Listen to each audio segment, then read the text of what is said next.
guests in designer gowns and tailored suits. Amara Monroe stood in the center of the Monroe family ballroom, her emerald green dress catching the light as she faced the crowd of Atlanta's elite. Her mother-in-law's hand gripped her arm so tightly that she could feel bruises forming beneath her skin. "You thought you could hide it from us," Evelyn Monroe said, her voice carrying across the silent room. "You thought we would never find out what kind of woman our son married." Amara's heart pounded so hard she could hear it in her ears. She tried to find Raymond in the crowd, her husband of 4 years, the man who had promised to love and protect her until death parted them. He stood near the bar, his face blank, his champagne glass still in his hand. He did not move toward her. He did not speak. "I have not done anything wrong," Amara said, her voice steady despite the terror crawling up her spine. "Whatever you think you know, it is not true." Evelyn smiled. It was the smile of a snake before it strikes. She held up a folder, thick with photographs, and pulled one out for the crowd to see. A man Amara did not recognize. A hotel room she had never been to. Her face, clearly edited onto a body that was not hers. "Pictures do not lie," Evelyn announced. "My investigators found these. Our son's wife, the woman we welcomed into our family, sneaking around with another man for months. Those are fake," Amara said, her voice rising with desperation. "Raymond, please. You know me. You know I would never betray you like this. Look at me." Raymond finally met her eyes. She searched his face for the man who had held her on their wedding night, who had whispered promises against her skin, who had told her she was his entire world. She found nothing. His eyes were empty. "You have embarrassed this family for the last time," he said quietly. The crowd murmured, their voices like buzzing insects. Amara felt hands grab her from behind. Walter Monroe, her father-in-law, and his brother Harold. They held her arms as Evelyn approached. "In our family," Evelyn said, "there is a tradition. When a woman brings shame upon the Monroe name, she must leave as she came. With nothing." Amara understood then what was about to happen. The blood drained from her face. She began to struggle, but the men holding her were too strong. "Please," she begged. "Please do not do this. I am innocent. I swear on everything I have ever loved, I am innocent." Evelyn's hands found the zipper at the back of Amara's dress. The sound of it coming undone was the loudest thing Amara had ever heard. The emerald fabric, the dress she had spent weeks choosing for this anniversary gala, slid from her shoulders. She screamed. Not from pain, but from the absolute horror of being stripped in front of 300 people who watched with fascination instead of outrage. Some of them held up their phones, recording the destruction of her dignity. "Stop this," she cried. "Someone please stop this." No one moved. The women looked away with practiced disinterest. The men watched with expressions that made her skin crawl. Candace Monroe, Raymond's younger sister, stood near the dessert table and did nothing. She even had the nerve to look bored. The dress fell to the floor. Amara stood in her undergarments, her brown skin exposed under the harsh lights, tears streaming down her face. Evelyn was not finished. She reached for the necklace Raymond had given Amara for their first anniversary, the one she had thought was a symbol of his love. "You never deserved any of this," Evelyn said, yanking the necklace so hard the chain broke against Amara's neck. Amara's knees gave out. She crumbled to the cold marble floor, her arms wrapped around herself, trying to cover what she could. Her body shook with sobs so violent she could barely breathe. "Throw her out," Walter commanded. Security guards stepped forward. They were efficient, grabbing Amara under her arms and dragging her toward the side entrance. Her bare feet scraped against the floor. Her voice had gone hoarse from screaming. "Raymond," she called one last time, twisting to look at her husband. "Raymond, please. I love you. Please do not let them do this to me." He turned his back on her and walked toward the bar for another drink. The night air hit Amara's skin like a slap. The security guards released her at the edge of the property, where the manicured lawn met the darkness of the road beyond. She fell onto the grass, the dew soaking into her skin, mixing with her tears. The massive wooden doors of the Monroe mansion slammed shut behind her. She could hear the party resuming inside. The music started again. People were laughing. She was nothing to them. After 4 years of marriage, 4 years of trying to be good enough for them, 4 years of giving up her own identity to become the perfect Monroe wife, they had thrown her away like garbage. Amara crawled to her hands and knees. The gravel of the driveway bit into her palms. She had no phone, no money, no clothes, no one to call. The nearest house was miles away and she had no car, no way to get there. She began to walk. The road was dark, lit only by the distant glow of the mansion she was leaving behind and the occasional passing of headlights that seemed to slow down before speeding away again. Each car that passed made her feel more exposed, more vulnerable, more ashamed. Her feet began to bleed. Small rocks and broken glass on the side of the road cut into her skin, but she kept walking because stopping meant lying down and never getting up again. She thought about her life, about all the choices that had led her here. She had fallen in love with Raymond Monroe when she was 26 years old. He had been charming, attentive, everything she thought she wanted. When he proposed after 8 months of dating, she said yes without hesitation. When his family made it clear they did not approve of her background, she worked harder to prove herself. When they asked her to sign a prenuptial agreement that gave her nothing if the marriage ended, she signed it because she believed they would be together forever. She had been such a fool. The Thompson estate appeared in her mind. Her parents' home, only 40 miles from where she now stumbled along a dark road in nothing but her underwear. Her father, Lawrence Thompson, one of the wealthiest men in the country. The man she had deliberately kept at arm's length because she wanted to prove she could succeed on her own. The man who had warned her about the Monroes. She had not listened. A gas station appeared in the distance, its lights a beacon in the darkness. Amara walked faster, ignoring the pain in her feet, focused only on reaching that light. The night clerk looked up when she pushed through the door, his eyes widening at the sight of her. "Ma'am, are you okay? Do you need help?" Amara could barely form words. Her teeth were chattering despite the warm Georgia night. "Phone?" she managed. "Please, I need to use a phone." The clerk handed over his cell phone without hesitation. His name tag read Kevin. He was young, maybe 19 or 20, and his face showed genuine concern rather than judgment. Amara's fingers trembled as she dialed the number she knew by heart. The phone rang twice before a familiar voice answered. "Hello? Daddy?" Amara whispered, and then she broke down completely. The word carried everything she could not say. The shame. The pain. The desperate need for someone to love her enough to come. "Amara? Baby girl, where are you? What happened?" She could hear her father's voice shifting, becoming the voice he used when he commanded boardrooms and negotiated billion-dollar deals. The voice that made powerful men nervous. "They stripped me," she sobbed. "In front of everyone. They threw me out. I have nothing. I am at a gas station somewhere. Please, Daddy. Please come get me. Stay where you are. Do not move. I am coming. Amara, listen to me. Everything is going to be okay. Daddy is coming." The line went dead. Amara handed the phone back to Kevin, who draped his own jacket around her shoulders without being asked. It smelled like cigarettes and cheap cologne, but it was the kindest thing anyone had done for her in hours. "Do you want me to call the police?" Kevin asked. Amara shook her head. "My father is coming." She sat on the floor of the gas station with her back against the chip display, Kevin's jacket wrapped around her like armor, and waited. 45 minutes later, a black town car pulled into the parking lot. Lawrence Thompson stepped out before the vehicle fully stopped, his tall frame cutting through the fluorescent lights. He was 62 years old, but he moved like a much younger man as he crossed the parking lot.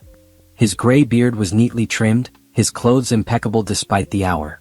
But his eyes, when they found his daughter, held something Amara had rarely seen. Pure burning fury. He knelt beside her on the dirty gas station floor, this man worth $8 billion, and pulled her into his arms.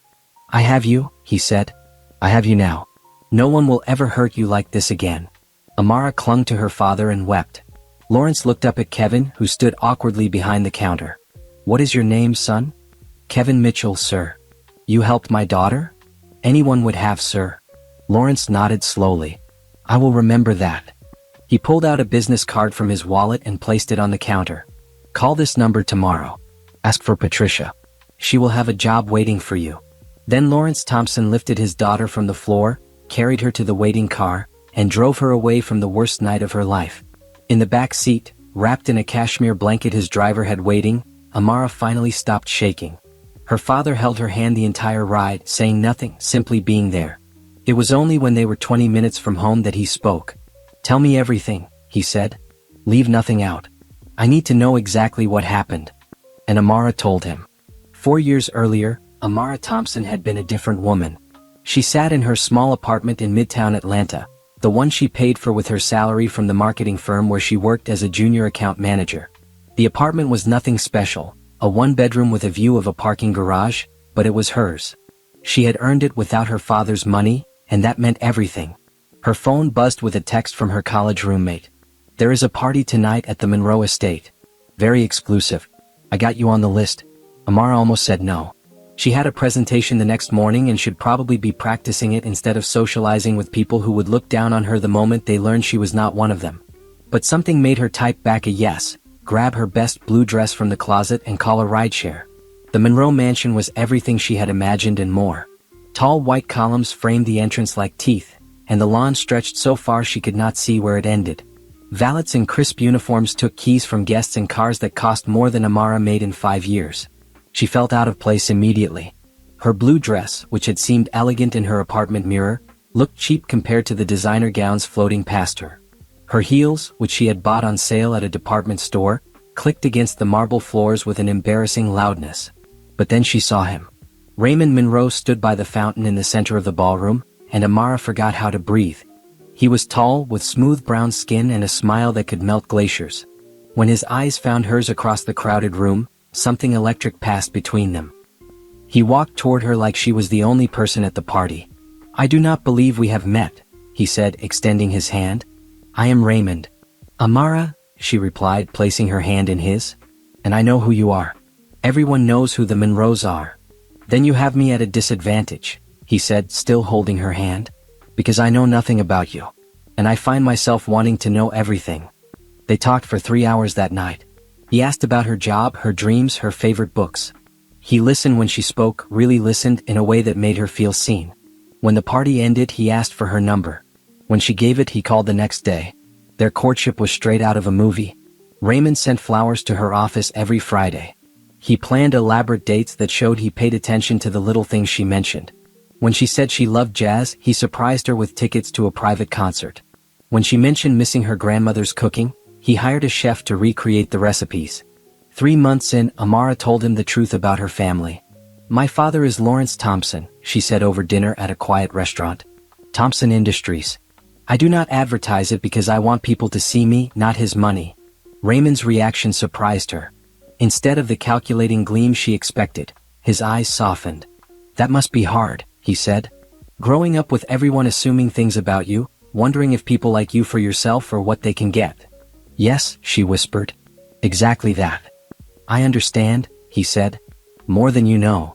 When he proposed 8 months later, kneeling on the beach at sunset with a ring that sparkled like the ocean, Amara believed she had found her person. Someone who understood her, who loved her for who she was, who would stand beside her through anything. She was wrong. The warning signs started small. His mother, Evelyn, who smiled at Amara with her mouth but never with her eyes. His father, Walter, who asked pointed questions about Lawrence Thompson's business dealings. His sister, Candace, who made little comments about Amara's hair, her clothes, her way of speaking. "They will warm up to you," Raymond promised. "They just need time." But time did not help. The wedding was beautiful, held at the Monroe estate because Evelyn insisted. Amara's parents attended but were seated far from the main table. When Lawrence tried to give a toast, Evelyn cut him off, claiming they were running behind schedule. After the wedding, things changed. Raymond grew distant. He worked late, traveled often, came home smelling of perfume that was not Amara's. When she asked about it, he dismissed her concerns. "You are being paranoid," he said. "I love you. Is that not enough?" It should have been enough, but it was not. Amara found receipts for jewelry she had never received. Hotel charges in cities he claimed to be visiting for business. Texts on his phone from someone named D, filled with words no married man should be reading from another woman. She confronted him once. Only once. His face transformed from the man she loved into a stranger who frightened her. "Do not ever go through my things again," he said, his voice cold.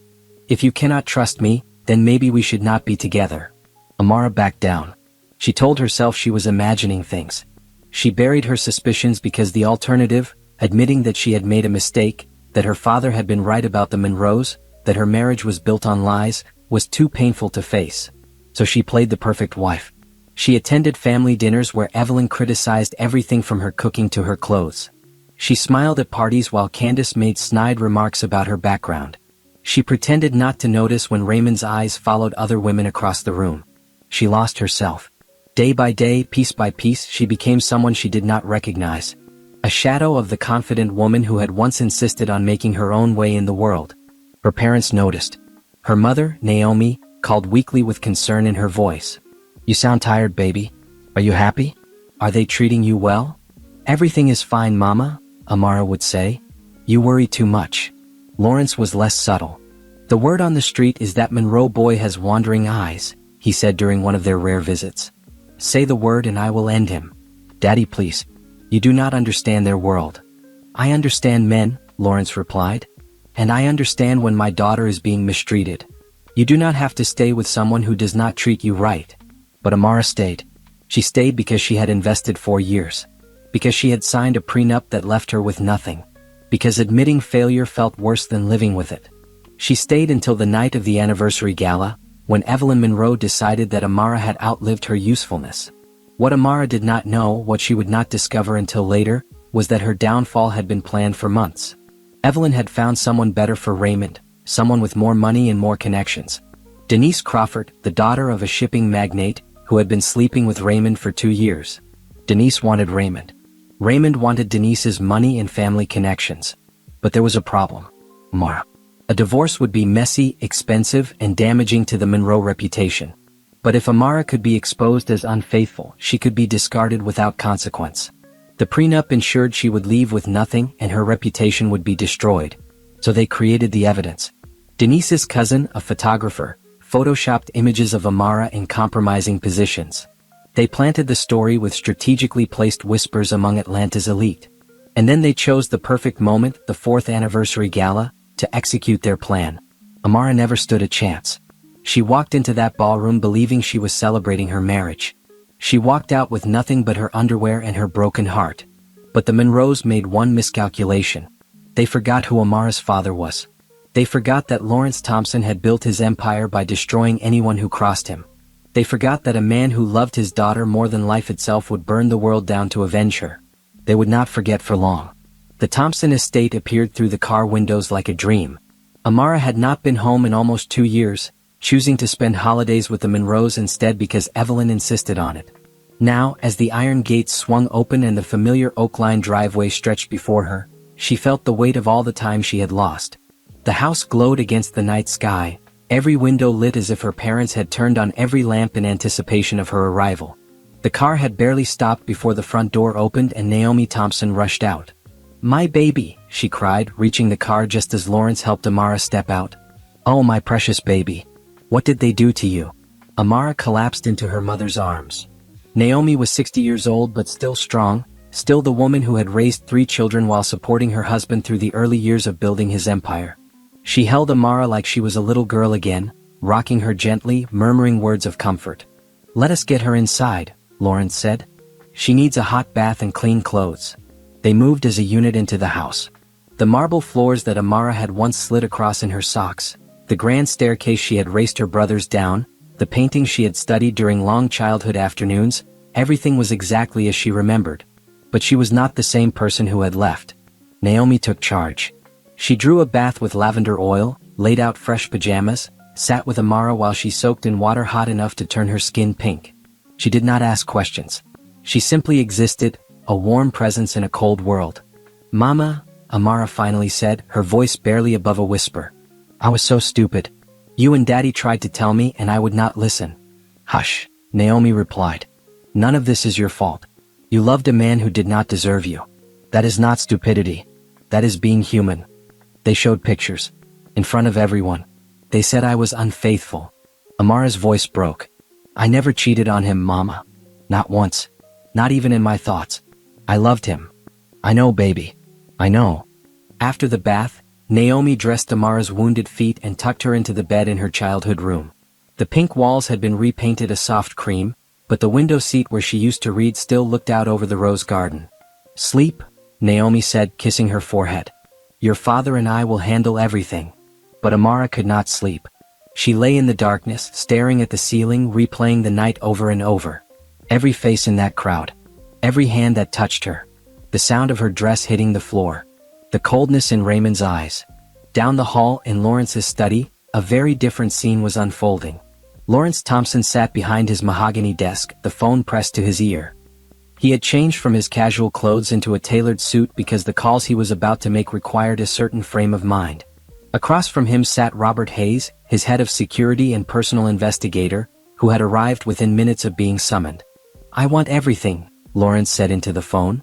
Every business deal, every financial transaction, every secret they have tried to hide. The Monroe family has operated in Atlanta for 3 generations. They did not build their empire by being clean. Find the dirt. He hung up and turned to Robert. What do we know? Robert flipped open a leather folder. Raymond Monroe, 35 years old. MBA from Duke, never used it. Works as a vice president at Monroe Holdings, a title his father created for him. No significant business achievements of his own. And the family? Walter Monroe, 68. Founded Monroe Holdings 40 years ago. Commercial real estate mostly. Net worth approximately $400 million. The word on the street is their holdings are leveraged to the point of instability. They have been looking for a major investor for the past 2 years. Lawrence leaned back in his chair. So they married my daughter for her connections. When she did not provide them, they decided to dispose of her. It appears that way, sir. But there is more. Robert pulled out a photograph. Denise Crawford, 29 years old. Daughter of Marcus Crawford, who owns Crawford Shipping. Lawrence took the photograph. A beautiful woman with calculating eyes stared back at him. Who is she to the Monroes? She has been romantically involved with Raymond Monroe for at least 2 years. Our sources indicate she was present at the gala tonight, seated at the family table. Lawrence's jaw tightened. He was cheating on my daughter while his family accused her of infidelity. Yes, sir. The photographs they presented tonight were fabricated. I have already confirmed it with a digital forensics expert. The metadata shows they were created 3 weeks ago using standard photo manipulation software. I want that expert ready to testify if needed. Lawrence stood and walked to the window.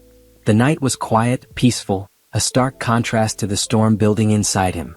What about Crawford Shipping? Solid company. Net worth approximately $600 million. But they have their own skeletons. Environmental violations they have covered up. Labor practices that would not survive public scrutiny. So the Monroes are trading up. Disposing of my daughter to align with a wealthier family. Lawrence turned back to Robert. What is their timeline? Our sources say Raymond plans to announce his engagement to Denise Crawford within 2 months. They wanted Amara gone and disgraced so there would be no complications. Lawrence was silent for a long moment. When he spoke, his voice was calm, almost gentle.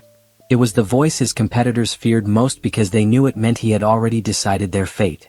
The Monroe family humiliated my daughter. They stripped her of her clothes and her dignity. They threw her into the street like trash. He picked up a crystal paperweight from his desk and examined it as if seeing it for the first time. I built this empire from nothing. I started with one warehouse and turned it into an international conglomerate. I have ended careers, destroyed companies, and broken men who thought they were untouchable. He set the paperweight down with a soft click. The Monroes have made themselves my enemy. They do not understand what that means yet.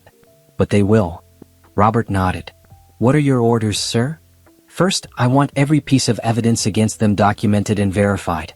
The affair, the fabricated photographs, any financial irregularities. Build me a case so airtight that even God himself could not find a hole in it. And then we wait. We watch. We let them believe they have one. And when they feel most secure, when they think they have gotten away with everything, we will take it all away from them. Lawrence's eyes were cold. Not quickly. Slowly. I want them to feel every loss. I want them to watch their world crumble piece by piece and know exactly who is doing it to them. Understood, sir. One more thing. Lawrence sat back down at his desk. My daughter will be involved in every step of this. Not as a victim but as a participant. She needs to reclaim her power. She needs to see that she is not helpless. Robert stood to leave but paused at the door. Sir, in all my years working for you, I have never seen you this angry. Lawrence looked up. They touched my child, Robert. They hurt my baby girl. There is no limit to what I will do to them. In her childhood bedroom, Amara had finally fallen into a fitful sleep. She dreamed of green dresses and cold marble floors, of hands grabbing her and cameras flashing, of Raymond's back as he walked away. But somewhere in the darkness of the dream, a light appeared. Small at first, then growing. A voice that sounded like her father's, telling her she was not alone. Telling her she was loved. Telling her that everything was going to be okay. When she woke up the next morning, sunlight streaming through the windows, she found fresh flowers on her nightstand and a note in her mother's handwriting. Come down when you are ready. Breakfast is waiting. We love you more than you will ever know. Amara held the note to her chest and for the first time since the nightmare began, felt something other than pain. She felt hope. 2 weeks passed. Amara spent most of that time in her childhood home healing. Her mother brought her meals, her father sat with her in the evenings, and slowly, carefully, she began to piece herself back together. The bruises on her arms faded. The cuts on her feet healed. The wounds inside took longer. But she was not idle. Each day Robert Hayes arrived with updates. Each day she learned more about the depth of her betrayal. And each day her grief transformed into something harder, something with edges. "I want to see everything," she told her father one morning over breakfast. "Do not try to protect me from the truth. I need to know what I was living in." Lawrence nodded. "Robert is ready whenever you are." They gathered in the study that afternoon, Amara, Lawrence, Naomi, and Robert. The investigator had set up a presentation on the large screen that dominated one wall of the room. "I apologize in advance," Robert said to Amara. "Some of this will be difficult to hear." "I was stripped in front of 300 people," Amara replied. "I can handle difficult." Robert began. The affair had started 2 years ago, just a few months after Amara and Raymond's wedding. Denise Crawford had met Raymond at a charity event. Their connection was immediate and, according to multiple sources, intensely physical. Hotel records showed they had been meeting regularly ever since. Credit card statements revealed expensive gifts, romantic dinners, trips to Miami and Las Vegas.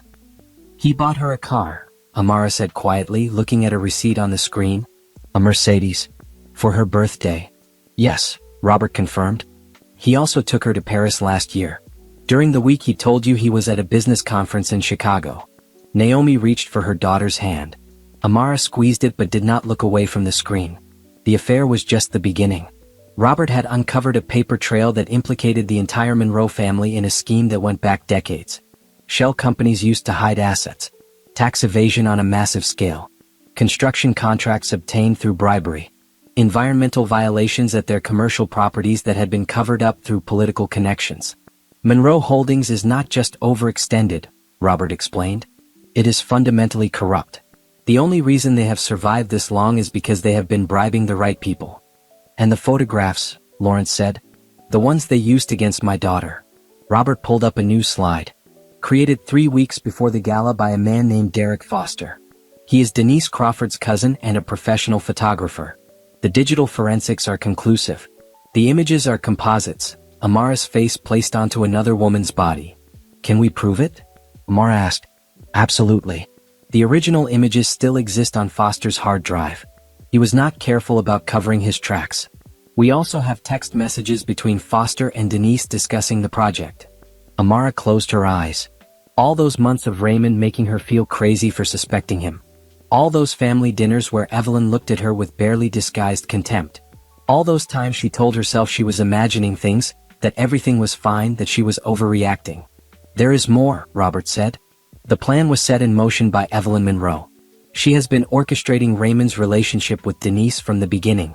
The goal was always to replace you with someone who could provide the financial backing Monroe Holdings needs to survive." "Evelyn," Amara whispered. "The woman who had smiled at her wedding. Who had called her daughter. Who had ripped her dress off in front of hundreds of people. We have recordings," Robert continued. "Evelyn discussing the plan with Walter. They knew about the fabricated evidence. They chose the anniversary gala specifically because it would cause maximum humiliation." Lawrence stood and walked to the window. When he spoke, his voice was tight with controlled fury. "Play the recordings." Evelyn's voice filled the room, crisp and familiar. "The timing is perfect. Everyone who matters will be there. When we expose her, she will be completely destroyed. No one will believe a word she says." Walter's voice responded. "And Raymond? Is he prepared?" "He knows what to do. He will play his part. Honestly, I do not think he cares. He stopped loving her years ago if he ever did at all." Amara sat perfectly still. Hearing them discuss her destruction so casually, so confidently, as if she were nothing more than an obstacle to be removed.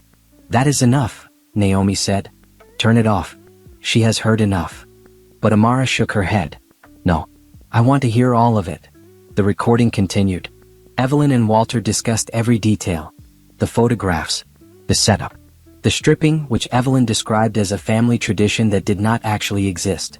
The plan to file for divorce the following week, citing Amara's supposed infidelity as grounds to enforce the prenuptial agreement. "She will leave with nothing," Evelyn said on the recording. And everyone in Atlanta will know what kind of woman she is. Lawrence Thompson's precious daughter, exposed as a cheater. It is almost poetic. The recording ended. Silence filled the study. Amara stood. She walked to the window and stood beside her father, looking out at the manicured grounds of the Thompson estate. For a long moment, neither of them spoke. When I married him, Amara finally said, I thought I was building a life.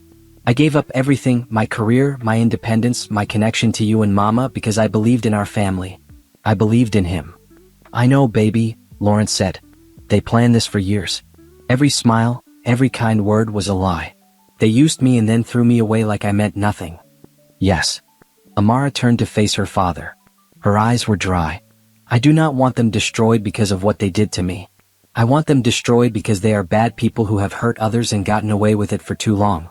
Lawrence studied his daughter's face. He saw something new there. The girl who had been stripped and humiliated was gone. In her place stood a woman with steel in her spine. What do you want to do? He asked. I want to work, Amara said. At Thompson Industries. I want to earn my place, not as your daughter but as an employee. I want to rebuild my life from the ground up. And the Monroes?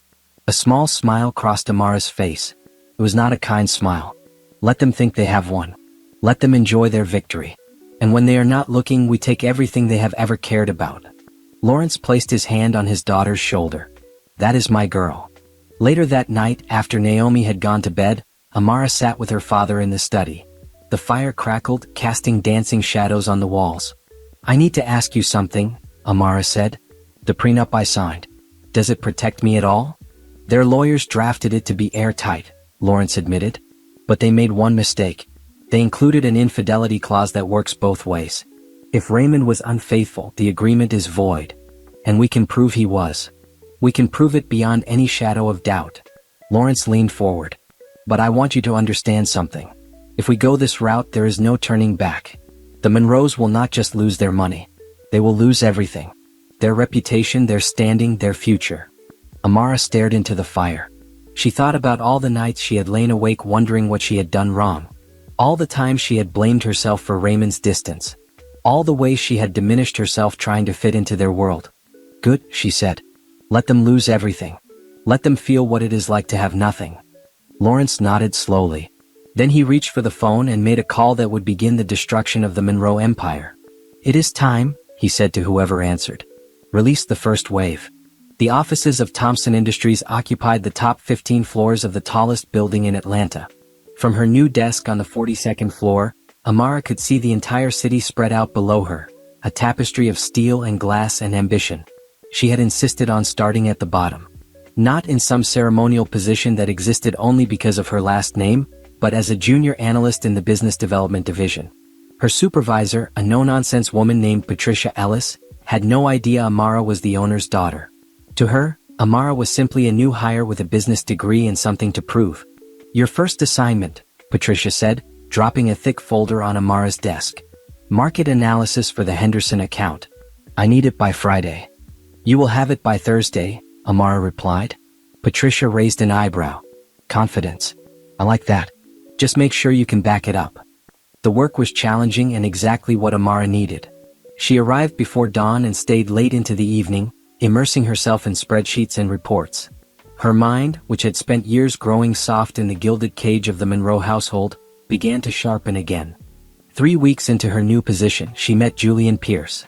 He was standing at the coffee machine on the 42nd floor, staring at it with the confusion of someone facing an unexpected enemy. The machine was making a grinding noise that suggested something had gone very wrong inside. You have to hit the side twice before pressing the button, Amara said, walking up behind him. It has a temperament. Julian turned. He was tall, with warm brown skin and kind eyes that crinkled at the corners when he smiled. He wore a blue button-down shirt that brought out the richness of his complexion. Sounds like most of the printers on this floor, he said, trying her trick. The machine whirred to life and produced a cup of coffee. Thank you. You just saved my morning. Happy to help. I am Amara. Julian. Project management. I have not seen you around before. I just started a few weeks ago. Business development. Ah, Patricia's team. She is tough but fair. You will learn a lot. They talked for 10 minutes, just small talk about the building and their work. But there was something about Julian that put Amara at ease. He had no agenda. No angles. He was simply friendly, and in a world where everyone seemed to want something from her, that felt rare. Over the following weeks, they kept running into each other. The coffee machine. The elevator. The small cafe on the ground floor where employees grabbed lunch. Each conversation lasted a little longer than the one before. "What brought you to Thompson Industries?" Julian asked one day over sandwiches. Amara considered her answer carefully. She had not told anyone at work about her connection to Lawrence, and she was not ready to reveal it now. But she did not want to lie to Julian. "I needed a fresh start," she said finally. "I was in a bad situation, and I needed to prove to myself that I could stand on my own." "I understand that," Julian said. "I spent 5 years in a job that was slowly killing me before I had the courage to leave. Starting over is terrifying, but it is also liberating." "What was the job?" "I was an associate at a law firm. Long hours, toxic culture, partners who took credit for everything. I made good money, but I was miserable." He shrugged. "Now I make less, but I actually enjoy coming to work. Worth the trade." Amara smiled. "I think that is brave. Brave or stupid, depending on who you ask." Julian's eyes met hers. "But life is too short to spend it being unhappy." That conversation stayed with Amara. Life is too short to spend it being unhappy. Such simple words, but they cut straight to the heart of everything she had lived through. Meanwhile, away from the office, the first stage of Lawrence's plan was unfolding. Monroe Holdings had been preparing to close a major deal with the city government. A contract to develop a new commercial district worth hundreds of millions of dollars. It was supposed to be their lifeline, the project that would save them from their mountain of debt. 2 days before the final signatures, the contract was awarded to someone else. A company called Harbor Development that had suddenly emerged as a competitor with a better proposal and stronger financial backing. Harbor Development was owned, through a series of shell companies, by Lawrence Thompson. Walter Monroe received the news in his corner office. "How is this possible?" he demanded of his lawyers. "We had this deal locked up. Someone outmaneuvered us," his attorney admitted. "They came in at the last minute with terms the city could not refuse. Find out who owns Harbor Development now." But the shell companies were impenetrable. The ownership trail led through Delaware corporations and offshore accounts, designed specifically to be untraceable. Walter would eventually learn who was behind it, but by then it would be too late. The loss of the development contract was just the beginning. Over the following weeks, Monroe Holdings began hemorrhaging in ways that seemed almost random. Investors pulled out without explanation. Banks suddenly demanded accelerated loan payments. Key employees were recruited away by competitors offering double their salaries. "Someone is targeting us," Evelyn said during a family meeting at the Monroe mansion. "This cannot be coincidence." Raymond shrugged. He was distracted, texting under the table, probably with Denise. "Father has enemies. This is probably just normal business." "This is not normal," Walter snapped. "This is coordinated. Someone is dismantling us piece by piece. Then find them and stop them." Walter stared at his son with barely concealed contempt. "Perhaps if you spent less time with your girlfriend and more time actually working, you might contribute something useful to this family." Raymond's face hardened. "Careful, father. You are the one who encouraged me to pursue Denise. Her family's money was supposed to save us, remember? And it still might if you can manage to secure her without any more complications." Evelyn smoothed her dress, her composure perfect as always. "The divorce papers were filed last week.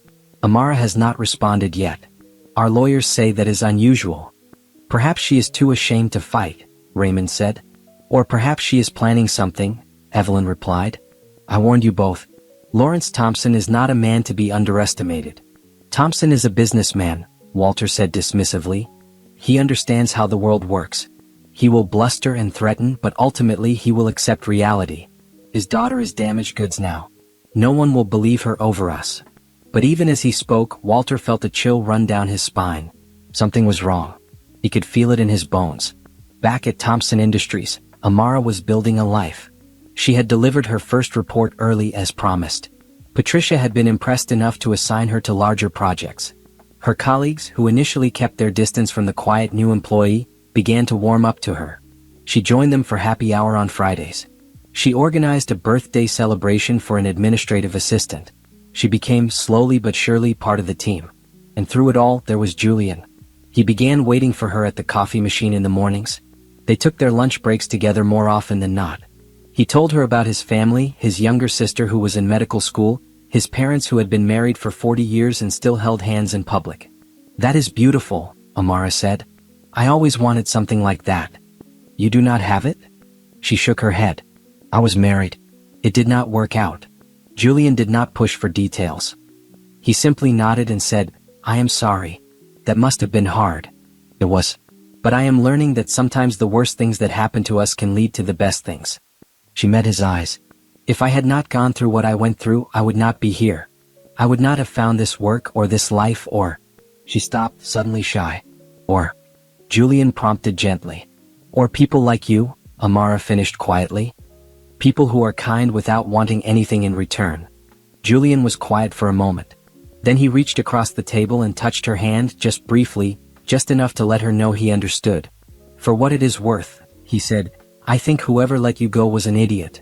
Amara laughed, the first real laugh she had experienced in months. It felt strange and wonderful, like stretching a muscle she had forgotten she had. That night she called her mother.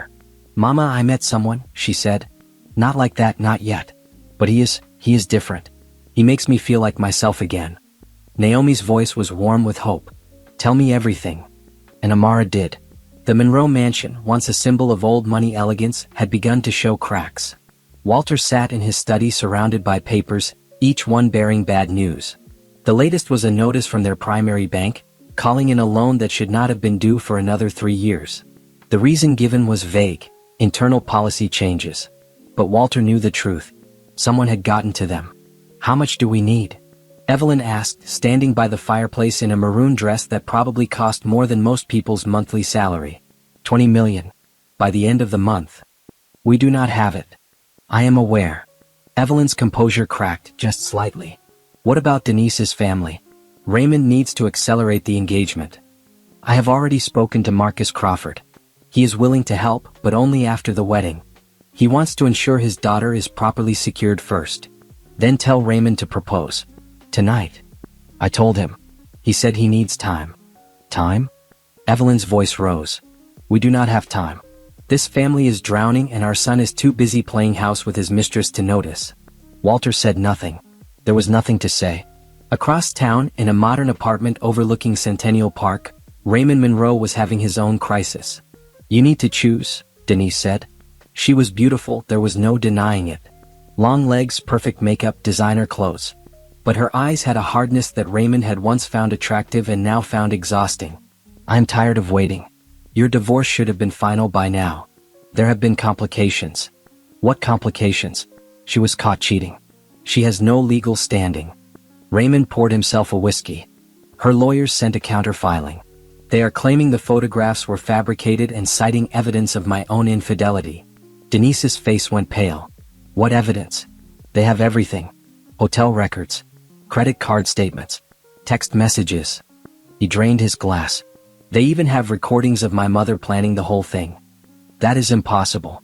How would they have access to—" "Lawrence Thompson." Raymond spat the name like a curse. "He has been investigating us for weeks. His people are everywhere. My father's banker is on his payroll.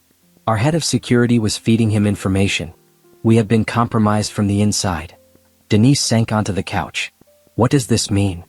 "It means the prenuptial agreement is void. If she can prove I was unfaithful, which she can, Amara is entitled to half of everything."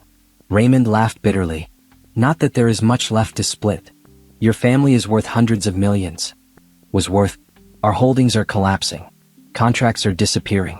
Investors are fleeing. Someone is systematically destroying us and we cannot even figure out how." He poured another drink. "I underestimated her father. We all did." Denise stood and gathered her purse. "I need to speak with my father." "About what?" "About whether an alliance with your family is still in my best interest." She headed for the door, then paused. "You should have been smarter, Raymond. You should have kept her happy and kept me hidden. Now you are going to lose everything, including me." The door slammed behind her. Raymond stood alone in his apartment, the amber liquid trembling in his glass. For the first time since this all began, he felt fear. The next blow came 3 days later. A prominent business magazine published an investigative piece on Monroe Holdings. The article detailed decades of questionable practices: bribery, tax evasion, environmental violations, mistreatment of workers. Anonymous sources provided documentation. Former employees spoke on the record. The story spread like wildfire. Within hours, it was the talk of Atlanta's business community.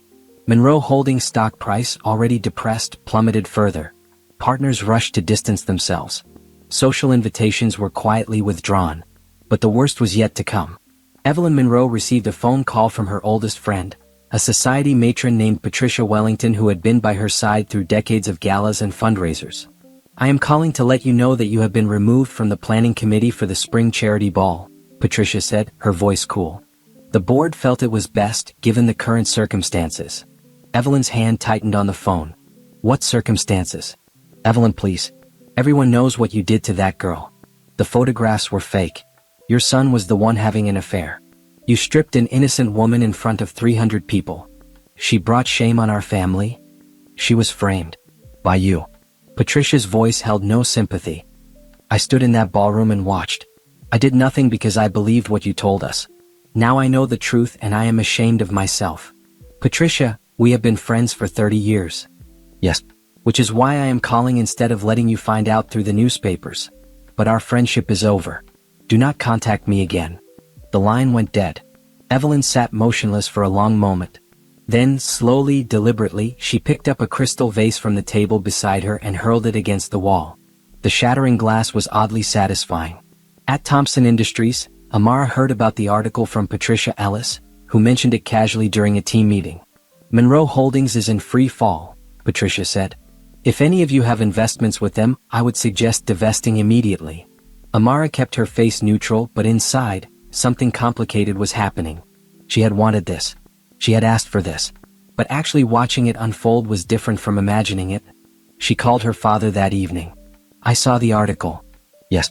It has been widely circulated." "How much of it came from us?" "All of it. We simply provided the journalists with accurate information and let them do their job." Lawrence paused. "Are you having second thoughts?"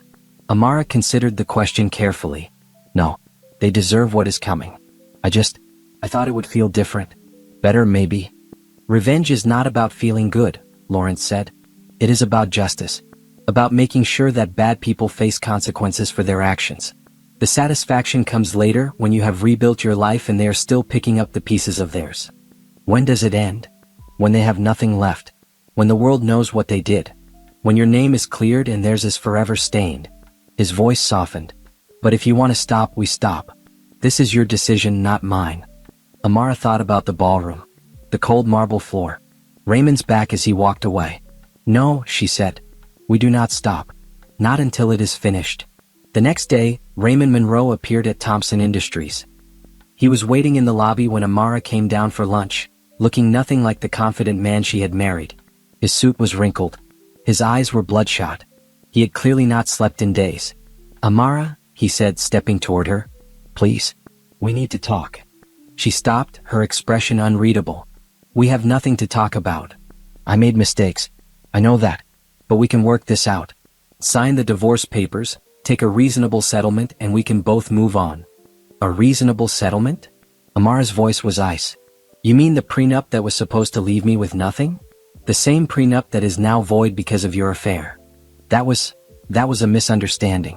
The photographs were fake. I know. The whole world knows now. Raymond's desperation showed. "My family is being destroyed. Our business, our reputation, everything. Was this you? Was this your father?" Amara stepped closer, close enough to see the fear in his eyes. "You stood there and watched them strip me. You watched and did nothing. You let your mother throw me into the street like garbage."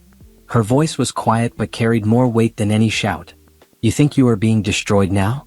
This is nothing. This is just the beginning. Amara, please. I loved you." "No, you did not. You never loved me. I was useful to you, a trophy, a connection to my father's money. When I stopped being useful, you threw me away." She stepped back. "The divorce papers will go through my lawyers. You will sign whatever they put in front of you. And then you will never speak to me again. And if I refuse?" Amara smiled. It was not a kind smile. "Then we will release everything else we have. The recordings of your mother planning my humiliation. The photographs of you and Denise. The documentation of every illegal thing your family has ever done." She tilted her head. "Do you really want to test me, Raymond?" He had no answer. Amara walked past him toward the door where Julian was waiting. He had seen everything, had been ready to intervene if needed. "Are you okay?" he asked quietly. Amara looked back at Raymond one last time. Her former husband stood in the lobby of her father's building, surrounded by success and power that would never be his. A broken man in a wrinkled suit, with nothing left but his pride, and even that was slipping away. "Yes," she said, turning back to Julian. "I think I finally am." Spring arrived in Atlanta with blooming azaleas and warm breezes that carried the promise of new beginnings. Amara had been working at Thompson Industries for 4 months now, and the woman who had once been stripped of everything was becoming someone new. Her work had earned her a promotion. Junior analyst to senior analyst with a team of her own. Patricia Ellis had personally recommended her, praising her strategic thinking and tireless work ethic. "I do not know where you came from," Patricia told her, "but wherever it is, they trained you well." Amara accepted the compliment without revealing the irony. She had come from luxury and privilege, had deliberately walked away from it to prove something to herself. And she had. Her relationship with Julian had deepened too. They were not officially dating, not yet, but they were something. Friends who lingered too long over coffee. Colleagues who found excuses to work on the same projects. Two people circling each other, building trust before taking the leap. It was Julian who finally made the first move. They were on the roof of the Thompson building, a private garden that employees rarely used. The city spread out below them, glittering in the evening light. Amara was telling him about her childhood, about growing up as Lawrence Thompson's daughter and the weight of expectations that came with it. "I always felt like people saw the name before they saw me," she said. "I wanted to be just Amara. Not Amara Thompson. Not someone's daughter or someone's wife. Just me." "And who is just Amara?" Julian asked. She thought about it. Someone who is stronger than she knew. Someone who can survive being broken and put herself back together. Someone who is learning to trust again. Julian reached for her hand. This time, instead of a brief touch, he held it. "I need to tell you something." Amara's heart skipped. "Okay. I know who you are. I have known for a while." She went still. "What do you mean?" "Your father owns this company. Your face was all over the news a few months ago, the story about the Monroe family and what they did to you." Julian's eyes were steady. "I knew before our first conversation at the coffee machine." Amara pulled her hand back. "Why did you not say anything?" "Because you did not want people to know. You were working so hard to be seen as yourself, not as your family. I wanted to respect that. So every conversation, every lunch, every moment we have shared, you knew the whole time?" "Yes." She stood, moving to the edge of the roof, looking out at the city. Betrayal was too strong a word, but something cold settled in her chest. Another person who had known things she did not. Another person who had kept secrets. Julian joined her at the railing. "I understand if you are upset. But I want you to know why I did it." "Then tell me." "Because you seemed so determined to be judged on your own merits. And I wanted to give you that." He turned to face her. "When I recommend you for projects, it is because you are good at your job, not because of who your father is. When I laugh at your jokes, it is because you are funny. He paused. "When I started falling for you, it was because of who you are. Not what you have." Amara stared at him. "You are falling for me?" "I think I have been since the day you taught me how to use that stupid coffee machine." A moment passed. Then another. Then Amara did something she had not done in a very long time. She took a risk. She kissed him. It was not a perfect kiss. She was out of practice and nervous, and her heart was racing so fast she thought it might escape her chest. But when Julian's arms came around her and he kissed her back, something inside her that had been locked away for years finally opened. "I am scared," she whispered against his lips. "The last time I trusted someone like this, he destroyed me." "I am not him," Julian said. "And I will spend as long as it takes proving that to you. It might take a while. I have time." They stood on the rooftop as the sun set over Atlanta, two people at the beginning of something neither had expected to find. The next day, Amara told her parents about Julian. Naomi was thrilled. "Invite him to dinner. I want to meet the man who has put that smile on your face." Lawrence was more measured. "What do we know about him?" "Daddy, please do not investigate my boyfriend. He works for me. I already have a file." Amara sighed. "Of course you do." "He is clean," Lawrence admitted. "Good family. Hard worker. No scandals or skeletons. His only notable quality is that he turned down 2 offers from larger companies to stay at Thompson Industries because, and I quote, "the culture here actually respects its employees." "So you approve?" "I will approve after I meet him. But so far." Lawrence allowed himself a small smile. He seems like an upgrade from the last one. Julian came to dinner that weekend. He wore a green sweater that Amara had once mentioned was her favorite color on him. He brought flowers for Naomi and a bottle of scotch for Lawrence. He was polite and charming and answered Lawrence's pointed questions without flinching. "What are your intentions toward my daughter?" Lawrence asked over dessert. "Daddy?" "It is a fair question." Julian set down his fork. "Mr. Thompson, your daughter is the most remarkable person I have ever met. She is brilliant and kind and strong in ways most people cannot even imagine. My intention is to spend as much time as she will allow me proving that she deserves to be treated with love and respect. Beyond that, I will follow her lead." Lawrence studied him for a long moment. Then he nodded. "Good answer." After dinner, Amara walked Julian to his car. "I'm sorry about my father. He can be intense. He loves you. I would be worried if he was not intense." Julian took her hands. "Thank you for letting me into your life. I know it was not easy. No. But it was worth it." He kissed her goodnight, a soft kiss full of promise. Amara watched him drive away, then turned back toward the house where her parents waited. For the first time since the night of the gala, she felt like the future might hold something other than pain. But the Monroes were not finished yet. Raymond's desperation had reached new heights. With Denise pulling away and his family's fortune crumbling, he had convinced himself that reconciling with Amara was his only option. If he could win her back, access to her father's resources might follow. He showed up at her apartment building, waiting in the lobby with flowers and promises. "I have changed," he told her when she came down. "These past months have made me realize what I lost. We can start over. We can try again." Amara looked at the flowers. Pink roses, her favorite. She remembered how touched she had been when he first learned that about her, how she had thought it meant he truly knew her. Now she knew better. "Raymond," she said calmly, "I am only going to say this once. I do not love you anymore. I'm not sure I ever did. I loved an idea of you, a version you created to manipulate me. The real you watched me be humiliated and did nothing. The real you was sleeping with another woman while I lay awake at night wondering what I had done wrong. I can explain. I do not want explanations. I want you to leave me alone." She held his gaze. "If you contact me again, I will file for a restraining order. If you approach me at work or anywhere else, I will have you arrested. Do you understand? You cannot do that. I can do whatever I want.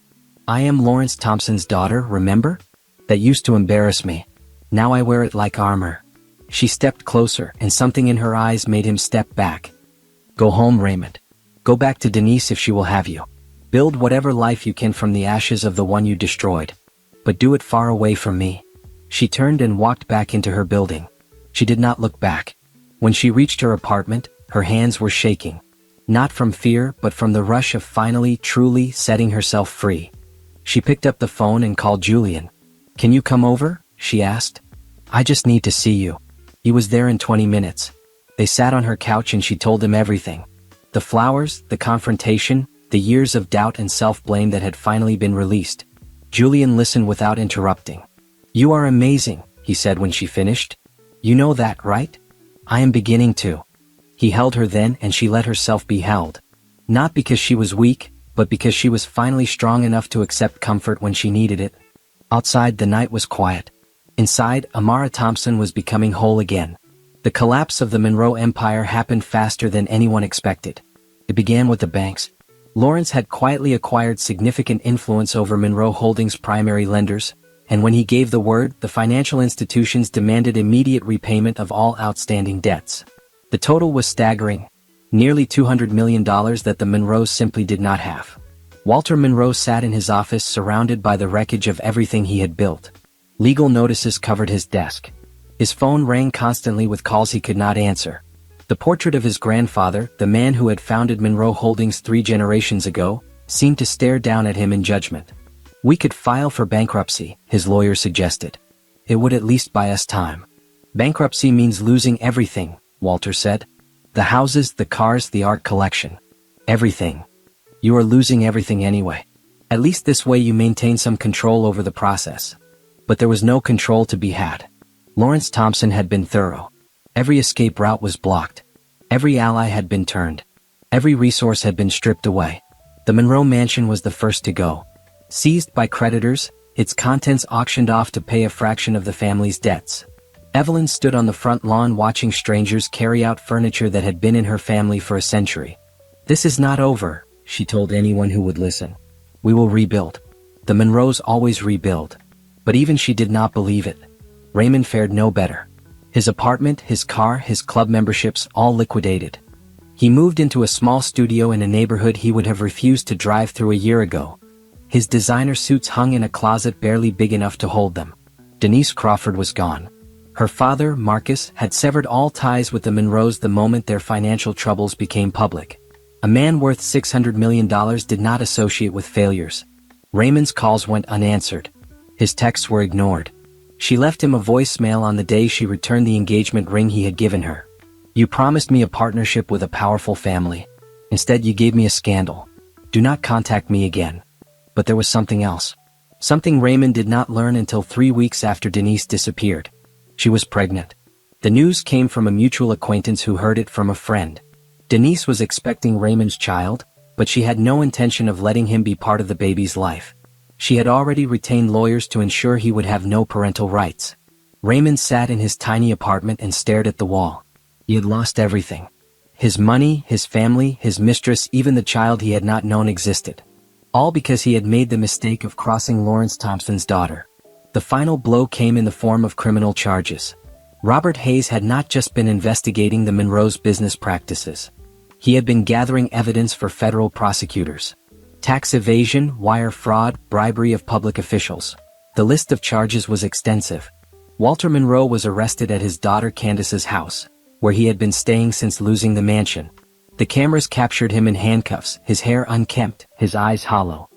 He looked nothing like the powerful patriarch who had once ruled Atlanta's business community.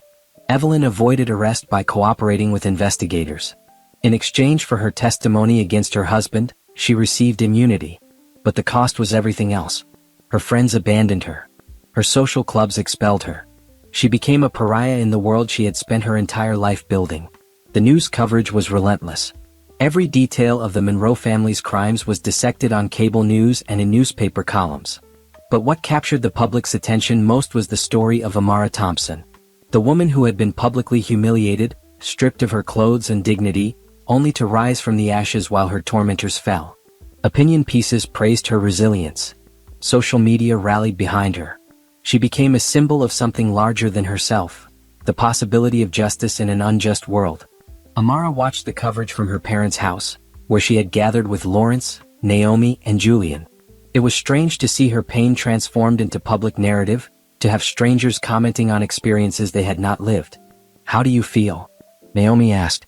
"I do not know," Amara admitted. "Relieved, I think. But also sad. For such a long time I hated them. I wanted them to suffer. Now that they are, I just feel empty." "That is because you are not a cruel person," Lawrence said. "You did not want revenge for its own sake. You wanted justice. You wanted consequences. Is there a difference?" "Yes." Lawrence leaned forward. "Revenge is about making yourself feel better. Justice is about making the world a little more fair. One is selfish. The other is necessary." Julian squeezed Amara's hand. "What do you want to do now?" She thought about it. The Monroes were finished. Her name was cleared. The world knew the truth. But somehow it did not feel complete. "I want to tell my story," she said finally. "Not through news articles or social media. In my own words. I want other women who have been through something similar to know that they are not alone. That they can survive and rebuild." Naomi smiled. "That sounds like the daughter I raised." The interview was arranged for the following week. A respected journalist, one who had covered stories of abuse and survival with sensitivity and depth, agreed to conduct it. Amara prepared carefully, working through her memories with a therapist, deciding what to share and what to keep private. The night before the interview, Julian took her to dinner at the restaurant where they had their first real date. It was quiet, intimate, lit by candles that reflected off the crystal glasses. "I am nervous," Amara admitted. "About the interview?" "About everything. About speaking publicly. About what comes next." She paused. "About us." Julian set down his fork. "What about us makes you nervous?" "I keep waiting for something to go wrong. For you to disappoint me. For this to fall apart like everything else." She met his eyes. "I know that is not fair to you. But it is the truth. I appreciate you telling me." Julian reached across the table and took her hand. I cannot promise that nothing will ever go wrong. Life is messy. People make mistakes. But I can promise that I will always be honest with you. I will always fight for us. And I will never ever make you feel like you are not enough. Amara felt tears prick her eyes. What? Why do you care so much? Because you deserve it. Because you are extraordinary. And because somewhere along the way I fell completely in love with you. It was the first time either of them had said the word. It hung in the air between them, fragile and precious. I love you too, Amara whispered. I was afraid to say it, but I do. They sat there in the candlelight, two people who had found each other against all odds, and let themselves believe in the possibility of happiness. The Thompson Foundation's annual charity gala was the most anticipated event of the Atlanta social calendar. Held in the grand ballroom of the Ritz-Carlton, it drew the city's most influential people. Politicians, business leaders, celebrities, philanthropists. The guest list read like a who's who of American wealth and power. This year, Amara Thompson would be the guest of honor. She chose her dress carefully. A stunning red gown that flowed around her like fire, designed by a young designer she had discovered during her time at Thompson Industries. Her hair was swept up, her makeup elegant, her grandmother's pearl earrings the only jewelry she needed. Julian waited for her at the bottom of the stairs, resplendent in a charcoal gray suit. His face when he saw her was everything she needed to know about how she looked. You are breathtaking, he said simply. You clean up pretty well yourself. They drove to the hotel in Lawrence's limousine, Amara's parents seated across from them. Naomi wore royal blue. Lawrence was distinguished in his classic black tuxedo. They looked like what they were, a family united by love and loyalty. Are you ready? Lawrence asked as they pulled up to the red carpet. Yes, Amara said. And for the first time she meant it. The cameras began flashing the moment she stepped out of the car.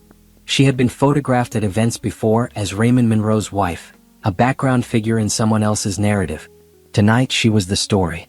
She walked the carpet with her head high, Julian beside her, answering questions from reporters with grace and composure. Yes, she was proud of her father's philanthropic work. Yes, she was grateful for the public support during her difficult time. No, she would not be commenting on the criminal proceedings against Walter Monroe. The ballroom was magnificent. Thousands of crystal lights created a galaxy overhead. Tables draped in white linen surrounded a dance floor that gleamed like ice. The Thompson Foundation's logo, projected on screens throughout the room, reminded everyone why they had gathered. But Amara knew something the other guests did not. Tonight was not just about charity. Lawrence approached the podium after dinner, his presence commanding instant attention. Thank you all for coming, he said. The Thompson Foundation has spent 30 years working to improve educational opportunities for underserved communities. Tonight, I am proud to announce a new initiative, the Amara Thompson Scholarship Fund, which will provide full college scholarships to survivors of domestic abuse and family violence. Applause filled the room. Amara felt tears threatening and blinked them back. But before we discuss the future, Lawrence continued, I want to talk about the past. Many of you were present a few months ago at an event in this very city. An event where an innocent woman was publicly humiliated. Her clothes torn from her body. Her reputation destroyed. Her dignity stripped away. The room went silent. Some guests shifted uncomfortably. Others leaned forward with interest. That woman was my daughter. And tonight, I want to make sure everyone knows the truth. The screens that had displayed the foundation logo flickered. New images appeared. Photographs of Raymond Monroe with Denise Crawford. Hotel receipts. Text messages. The digital forensics report proving the images used against Amara were fabricated. Then came the audio. Evelyn Monroe's voice filled the ballroom, clear and unmistakable. The timing is perfect. Everyone who matters will be there. When we expose her, she will be completely destroyed. Gasps rippled through the crowd. People who had been at the original gala, who had watched Amara's humiliation without intervening, looked at each other with horror. More evidence followed. Walter Monroe's criminal activities. The bribery. The tax evasion. The years of corruption that had built the Monroe fortune. Lawrence spoke over the images. The Monroe family has been part of this community for generations. They have been trusted, respected, even admired. But they are frauds. They are criminals. And they are cowards who attacked a defenseless woman because she was convenient to destroy. He paused, letting his words sink in. My daughter did nothing wrong. She loved a man who did not deserve her. She was used and discarded by a family that cares for nothing but money and power. And yet she survived. She rebuilt. She is here tonight not as a victim but as a survivor. Lawrence extended his hand. Amara, please join me. She walked to the podium, her red dress flowing behind her. The crowd parted for her, some reaching out to touch her arm, to offer silent support. When she reached her father's side, he stepped back, giving her the stage. Amara looked out at the sea of faces. Some she recognized, some she did not. All of them were waiting to hear what she would say. I spent 4 years trying to be good enough for the Monroe family, she began, her voice steady. I gave up my career, my independence, my sense of self. I believed that if I just tried harder, loved better, was more patient, they would accept me. She paused. But the truth is, nothing I did would ever have been enough. Because I was never a person to them. I was a resource to be exploited and a problem to be eliminated. Her eyes found Raymond in the crowd. He stood near the back, alone, wearing a suit that no longer fit properly. He had not been invited, but he had somehow gotten in. Perhaps hoping for a chance to plead his case. Perhaps simply unable to stay away. Raymond, she said, and the room turned to look at him. You were my husband. You promised to love and protect me. And when your family was destroying me, you walked away to get another drink. She let that image settle over the crowd. I'm not here for revenge. I'm not here to gloat over your family's downfall. I am here because I want every woman who has been made to feel worthless, who has been blamed for her own abuse, who has been told she is not enough, to know that she is enough. She has always been enough. And the people who made her feel otherwise are the ones who should be ashamed. Amara turned back to the crowd.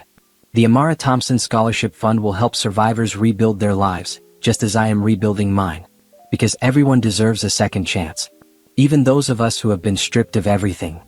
She stepped back from the podium. The silence lasted 1 heartbeat. 2, 3. Then the applause began. It built like a wave, sweeping through the ballroom, until the entire room was on their feet. Julian clapped with tears in his eyes.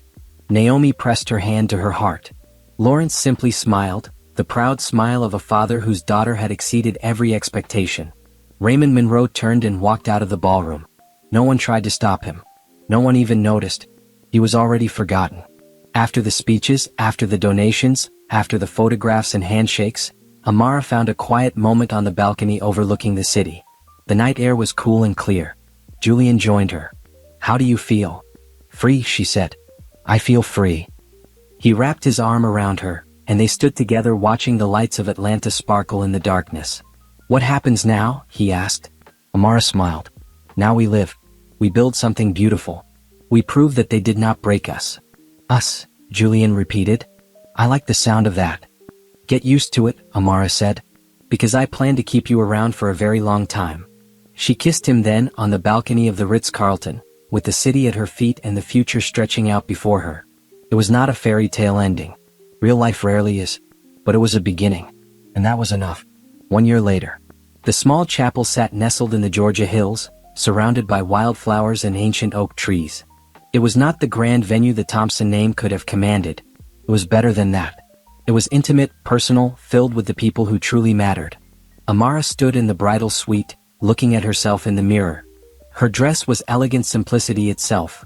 White silk that flowed to the floor, delicate lace at the neckline, a small train that whispered behind her when she walked. She wore her grandmother's pearls and a single fresh magnolia in her hair. Her mother appeared behind her in the mirror. You look beautiful, baby. I feel beautiful. I cannot remember the last time I felt like this. Naomi adjusted the magnolia slightly. I was nervous on my wedding day too. I am not nervous, Amara said, surprising herself with the truth. I am excited, grateful, ready. He is a good man. He is the best man. A knock at the door. Lawrence entered, distinguished in his morning suit, his eyes immediately filling when he saw his daughter. You look just like your mother did all those years ago. Do not make me cry before the ceremony. I promise nothing. He offered his arm. Are you ready? I have been ready for a long time. They walked through the chapel, past the small gathering of friends and family who had come to witness this new beginning. Julian's sister, Nicole, sitting with their parents, who had welcomed Amara into their family without reservation. Patricia Ellis, her former supervisor, who had become a friend. Robert Hayes, whose investigation had given her back her truth. No one from the Monroe family was present. No one would have invited them if they had been welcome, which they were not. The doors to the chapel opened, and Amara saw Julian waiting at the altar. He was crying. Not trying to hide it, not ashamed of it, simply overwhelmed by the sight of her. He wore a navy blue suit that brought out the depth of his eyes, and when he smiled at her, she felt every doubt she had ever carried about love simply dissolve. Lawrence walked her down the aisle, each step bringing her closer to the life she had chosen. When they reached the altar, he placed her hand in Julian's. "Take care of her," Lawrence said quietly, "or I will end you." "Daddy?" "I know you will," Julian replied, utterly unintimidated. "I would expect nothing less." The ceremony was simple and sincere. They had written their own vows. "Amara," Julian said, holding both her hands in his, "I fell in love with you at a coffee machine. You were patient with a complicated situation and kind to a stranger who could not figure out which button to push. That is who you are. Patient. Kind. Strong in ways that take my breath away." He paused. "You could have let your past break you. Instead, you turned it into something powerful. I promise to support you in everything you do. To celebrate your victories and hold you through your struggles. To be your partner in every way that matters." Amara's tears were flowing freely now, but she did not care. "Julian," she said, "for a long time I believed that love meant losing yourself. That it meant giving up pieces of who you are until there was nothing left. You taught me that real love is the opposite. You loved me back to wholeness. You saw me at my most broken and chose to stay." She squeezed his hands. "I promise to be honest with you even when it is hard. To trust you even when I am scared. To build a life with you that we can both be proud of." The rings were exchanged. The vows were sealed. And when the officiant said, "You may kiss the bride," Julian kissed her with the tenderness of a man who understood exactly how precious she was. The reception was held in a garden pavilion under strings of lights that twinkled like stars. There was food and wine and music. There were toasts that made everyone laugh and cry. There was dancing until the moon was high. But the moment Amara would remember most came later, when she and Julian were alone on the edge of the party, watching their guests celebrate. "Mrs. Pierce," Julian said, testing out the name. "Mr. Pierce," she replied. "We did it. We did." He pulled her close. "Any regrets?" "Not a single one." They stood there, wrapped in each other, as the music played and the stars wheeled overhead. Two people who had found each other against all odds and chosen to believe in the possibility of happiness. The Monroes, meanwhile, were living very different lives. Walter Monroe had been convicted on multiple counts of fraud and corruption. He was serving a 12-year sentence in a federal facility, his remaining years measured in cinderblock walls and scheduled meals. Evelyn Monroe lived in a small apartment on the outskirts of Atlanta, surviving on a modest pension and the charity of distant relatives who still acknowledged her existence. The society friends who had once fought for her attention now crossed the street to avoid her. Raymond Monroe worked as a used car salesman at a dealership owned by a man who had once been his father's driver. He lived alone. Denise had given birth to a daughter she refused to let him see. His attempts to rebuild had failed repeatedly, his name too tarnished for anyone to take a chance on him. Candace Monroe, who had stood silently in that ballroom watching her brother's wife be destroyed, had married into a family that moved her to Seattle. She never returned to Atlanta.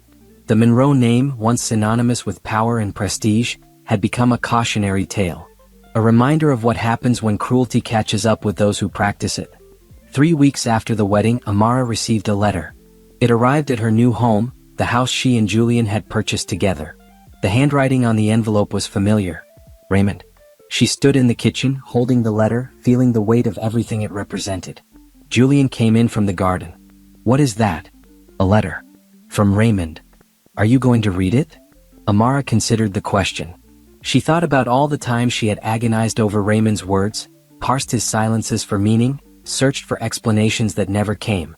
She thought about the woman she had been and the woman she had become. "No," she said. She walked to the trash bin and dropped the letter inside, unopened. "Are you sure?" Julian asked. "I am sure." She smiled at him, the man who had taught her what real love looked like.